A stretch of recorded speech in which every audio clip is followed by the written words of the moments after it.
92.7 QLZ. The Drive Home with Styles and Kaytie.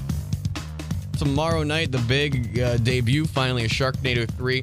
Oh, hell no. Anthony C. Ferrante joining us. And I want to start off, man. I mean, this thing has become such a pop culture phenomenon. I mean, you look at from when the first one hit, now 2.5, 3 years later. Did you think at all in your head when you were making this first one that it was going to become what it ended up being? Well, it's a twofold question. Number one is that, I'd made 2 or 3 horror films prior to Sharknado. And when I got Sharknado and I loved the concept, my goal was, look, if this fails, I'm going to destroy my career. So I'm going to go the full Monty and just go down with flaming sharks. And so I tried to make the most insane movie possible. I mean, I always believed in the title and the concept. But, when we were putting it together and I saw the finished product, literally like 2 weeks before we delivered to SyFy, because we had over 300 visual effects and you don't really see the movie until the very end, how it's going to be. I go, this is the weirdest movie I think it's ever aired on the SyFy channel, and I don't know if anybody's going to get it. It's probably the greatest stoner movie ever made, but maybe in a few years it could be a cult film, and instantly it was a cult film. So, you don't ever expect these things to happen, and it was something where the audience found us. We didn't tell people, hey, make this a pop culture event. It was the fans, and there's very few instances where that happens. Usually you have $200 million of marketing saying you must be there opening night.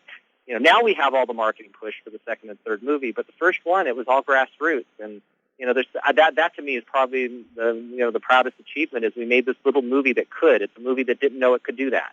And I remember the first one coming out, just seeing only the trailer and the commercial on SyFy. That's how I found out about it. Then, social media blew up, and going back to the movie becoming such a huge thing now. You got so many cameos in this upcoming Sharknado 3. Is it a situation where you're seeking the people for the cameos, or are they seeking you? It's a combination of both. There's certainly people that want to be in the movie, some people that can be in the movie, and some people that couldn't because of our schedule. We had 18 days to shoot this movie, so if we had 100 days, we probably would have had 100 more cameos. It's just scheduling everybody in there. I mean, the person I wanted the most in the film, and it was a pipe dream, it was Bill Murray, because I thought Bill Murray as the president would be awesome, but he doesn't have a manager, and you have to hunt him down. So by the time even if he would have considered it, we would probably have made 4 more Sharknado movies by the time he would have agreed. So, but no, there's a lot of people. It's like, we really wanted to have a great presidential combination, and, we really wanted a political figure in there, and so we got Ann Coulter and we got Mark Cuban, which is probably the strangest but coolest party ticket around. I mean, I think they should be running next year. Is there anyone in the movies that you were like, oh my God, we got so and so to be in Sharknado 2 or 3? I think that there's a bunch of people that I really like, but I mean, the fact that we got David Hasselhoff and Bo Derek to play the parents of Finn and Tara, I mean, that's great. I mean, Tara's mom is Bo Derek, and I loved her from Tommy Boy, and many people love her from 10, and she was just a pleasure. She was so great to work with. And then David Hasselhoff, who pokes fun in his image a lot now. It's like the Hoff, and he's doing this TV show about the Hoff, and he has this movie about the Hoff. But I told him when he came in, I go, I want you to play a character. I want you to be our Clint Eastwood. I want you to be this crotchety old man that has issues with Ian Ziering. And he nailed it. He absolutely nailed it. He's so good in this movie. And when you see what he does, it's just like, it's the coolest thing ever. I mean, the end of this movie, we live up to the title, Oh, Hell No, because of the end of this movie. No one will ever expect us to go where we went, and we commit to it fully. So I can't wait for people to see it. We're looking forward to it. Sharknado 3, Oh Hell No, premiering tomorrow on SyFy, 92.7 QLZ. Talking with Anthony C. Ferrante. Obviously, the budgets have increased per film because of the popularity. How do you maintain... Really? They have? They haven't? I think we have the same shooting schedule as we had on the first movie. Oh, well, okay. Well, then my mistake. Then I thought they would have gave you a little bit more money, like each time round. Yeah, we get a little bit more. I'm joking. But, okay.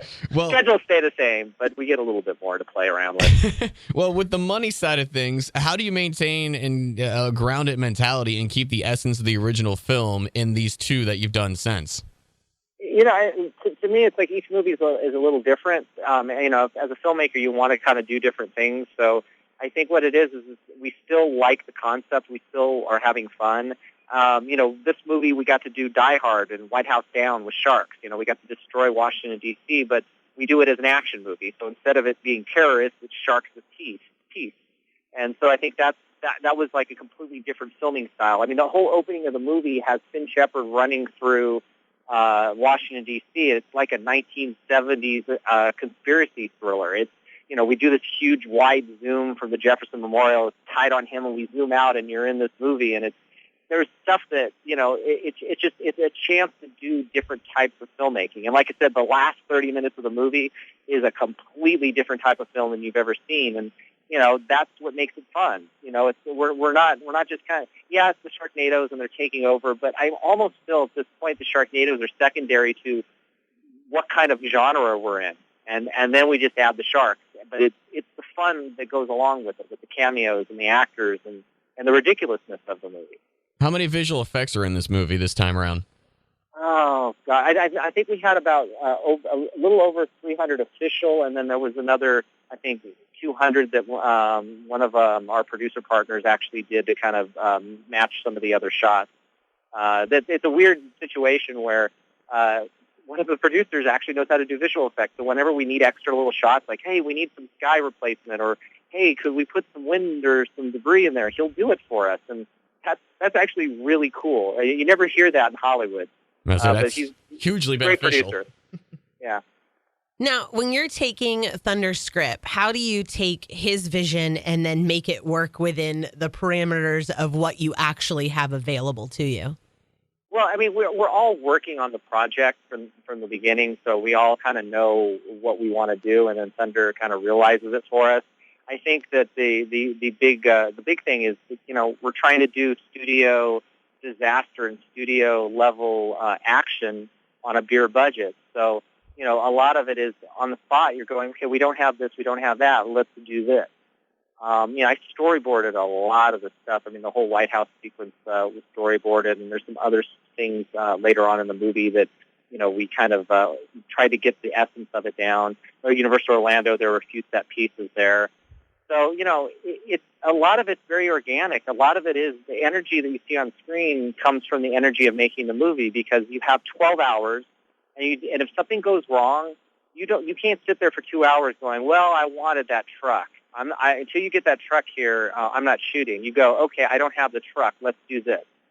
I'll give you another example that's crazy. We shot at Universal Orlando. And you've been to a theme park before. You know how crazy theme parks are with the crowds and everything. Mm-hmm. And we were shooting at a functional theme park. We had the support of Universal Orlando, their staff and everything, but it was operational. In a 12-hour day, we moved to 5 or 6 different locations in the park and shot 5 or 6 different scenes in a 12-hour day. That's insane. That shows you how crazy this movie is. Normally, a movie would stay in one place. But we don't have that luxury. So, and I think that's where this kind of fun comes from, because it's like you feel it on screen. You feel the desperation. Sharknado 4, feel the desperation. See, I was thinking about that. I was thinking more you're going to end up in Japan or something, have like Sharknami. Yeah, I think that's one of the things everybody keeps asking us. If there's a 4 and if we're all back, what would it be? And everybody keeps saying international. It needs to be international, and we'll see what happens, because, certainly there's still a lot of U.S. cities left to destroy, and the rest of the world could use a little Sharknado ass kicking, too. Now, when do you guys get the green light to do a next one, if there is a next one? Do you have to wait till, the end of the year, or how does that work? Last year, one of the first things that I had pitched was the Washington, D.C. thing, and that kind of happened when we were finishing, too. I was going, wouldn't it be cool if we did White House Down with sharks? and then after the second one blew up, we were all talking about 3 from there. I think it depends on the numbers. If people show up and people want to see a 4, I think a 4 will happen. And then it's about getting the band back together. Certainly there's been ideas floated, and you can't make these movies without going, hey, wouldn't it be cool if? And I think that's really the litmus test. I think it's for all of us. If we have those ideas still, and if there's something that we really want to do, I think these movies can go on for a while. And if the audience still likes them. I mean, we crammed 4 movies in here, so I mean, we kind of squandered 3 ideas that could have been separate Sharknado movies. So technically, we're on Sharknado 3, 4, 5, 6. So technically, we're going to be on Sharknado 7. And if you want to count the Archie versus Sharknado comic that I wrote that's coming out right now, then we're on 8. So 92.7 QLZ talking with Anthony C. Ferrante. You just mentioned it. The Archie comic will wrap on this. How did that all come to be? Because it's a 48-page comic, and it's Archie taking on Sharknado. Last summer, we ran into Dan Parent, who was one of the writers and artists of Archie. He did a drawing for one of the producers of an Archie versus Sharknado thing, and I said, we have to make this happen. So for 6 months, I kept pushing it with the producers and saying, look, I want to do this. Let's make this happen. And literally in the middle of shooting the movie, they go, okay, Archie versus Sharknado is happening. Now you have to write it. And then, I'm making the movie at the same time. So that's how it happened. It was great. And Dan Parent did an amazing job drawing it. And the Archie Comics people were great. They both have a similar silliness to it, and they let me kill some of the Archie characters. So, I mean, it's a win-win situation. It's a great comic, and it actually exists in the same time frame as Sharknado 3, so it's kind of like Sharknado 3.5. So you get another aspect of the Sharknado attack in Sharknado 3 with the comic. Awesome. Well, Anthony, thank you for the time today. We're looking forward to tomorrow, Sharknado 3, Oh Hell No, on SyFy. Thank you, brother. Great, thank you. I need some information. Well, I got information. Stay connected with QLZ. Keep up with all the latest concert news and more. Sounds fun. WQLZ.com.